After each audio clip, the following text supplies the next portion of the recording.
Level 2 তে আমি মলির বিরুদ্ধে রান্না করব, যা হলো ওয়ার্ল্ডের ফার্স্ট ফুললি রোবোটিক কিচেন। ভয় তো লাগছে। এই রোবটটা বানাতে 10 বছরের রিসার্চ লেগেছে।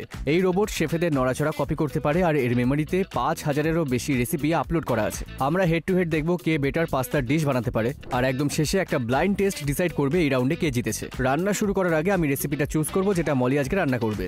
আর যেহেতু আমরা পাস্তা করছি, আমি স্প্যাগেটি পুটানেস্কা বেছে নেব। আমি এইমাত্র জানলাম এটা একটা কিল সুইচ। এ যদি আমাকে হারাতে যায় তাহলে আমি এটাকে টিপে দেবো। এখন দেখার সময় মলি কি সত্যি সেই $1000 প্রাইস ট্যাগের যোগ্য। এবার শুরু করা যাক। প্রথমেই মনে হচ্ছে ও কুক টপ চালু করে দিয়েছে। ও অলিভ অয়েলের দিকে যাচ্ছে। Good start Molly. এবারে নিচ্ছে অলিভ, কিছুটা এনচভি, গার্লিক, স্কেপার। মাঝে মাঝে মনে হচ্ছে মলি শুধু আমাদের সামনে ফ্লেক্স করার জন্য ফ্যান্সি মুভমেন্ট করছে। হোয়াট, স্প্যাচুলা ব্যবহার করছে?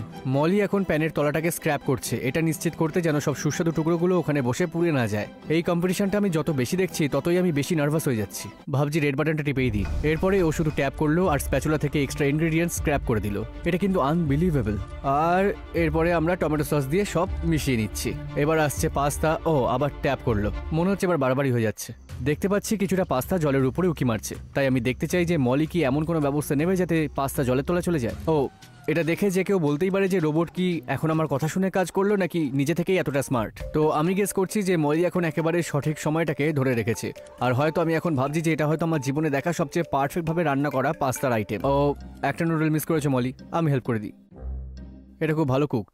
মনে হচ্ছে এটা ফাইনাল স্টেপ, হার্বগুলোকে ছড়িয়ে দেওয়া। তো এই স্প্যাচুলার শেষটা মোছার পরে মনে হচ্ছে এই ডিশটা পুরোপুরি কমপ্লিট। এটা অ্যামেজিং। আমার একমাত্র চান্স যদি যা যেটা খেয়াল করে যে কিছুটা পাস্তা জলের বাইরে ছিল, যা অন্য পাস্তা থেকে একটু কম রান্না করা হয়েছে। মলি পুরোপুরি শেষ পর্যন্ত নাড়াচাড়া করেনি, কিন্তু আমি মলিকে এটা সুন্দর একটা প্লেটে সাজাতে সাহায্য করব যাতে জাজ বুঝতে না পারে কোনটা মলির আর কোনটা আমার।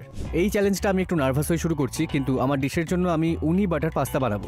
এই ফ্রেশ সিয়ারচিন দিয়ে আমি এটাকে শুরু করব।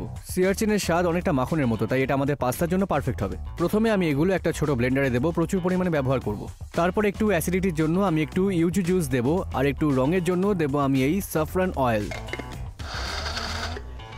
এবার যেহেতু আমরা উনি বাটার বানাতে চাই, আমি কয়েকটা ভালো মাখনের টুকরো নেব আর আমার উনিতে সেটা যোগ করব। যখন এটা সুন্দর স্মুথ আর ক্রিমি কনসিস্টেন্সিতে পৌঁছবে তখন আমাদের উনি বাটার রেডি। এবার আমি মলি যতক্ষণে পাস্তা রান্না করেছে তার থেকে কিছুটা কম সময় রান্না করব। আমি আমার পাস্তা ওয়াটারে অনেকটা পরিমাণে নুন ছড়িয়ে দিয়ে শুরু করব, আর তারপর কিছু ফ্রেশ হোমমেড পাস্তা দিয়ে দেবো। শুনছো তো রোবট? Homemade pasta. আমি একটা নতুন প্যানে একটু পাস্তা ওয়াটার দেবো, আর তারপর কয়েক চামচ আমাদের সেই উনি বাটারটা দিয়ে দেবো। আমরা এটা মিক্স করে নেব যাতে সুন্দর একটা সস তৈরি হয়। তারপর আমাদের পাস্তা দেবো। আমি জানি রোবটের ইমোশন ফিল করতে পারে না, কিন্তু মনে হয় মলি এখন একটু ভয় পাচ্ছে। এবার পাস্তাটাকে অ্যাড করব আমার প্লেটের মাঝখানে সুন্দর এবং টাইট করে, তারপর সুন্দর হার্ব অয়েল ছিটিয়ে শেষ করব। আর শেষে ফ্রেশ সিয়ারচিনের টুকরো আর কয়েকটা সুন্দর মাইক্রোগ্রিন। দেখা যাক কে জেতে। প্লেটিংয়ে হেল্প করার পর এটা হলো রোবটের বানানো স্প্যাগেটি পুটানেস্কা, আর এটা আমার ডিশ উনি বাটার পাস্তা। যেভাবে প্লেটে সাজানো হয়েছে জাজের বুঝতে পারা উচিত নয় কে কোনটা বানিয়েছে। হ্যারিসন আমাদের ব্লাইন্ড টেস্টের জাজ হবে আজকে। ও বাবা, আমি সত্যি সত্যি বলবো, আমি জানি না যে কে কোনটা করেছে।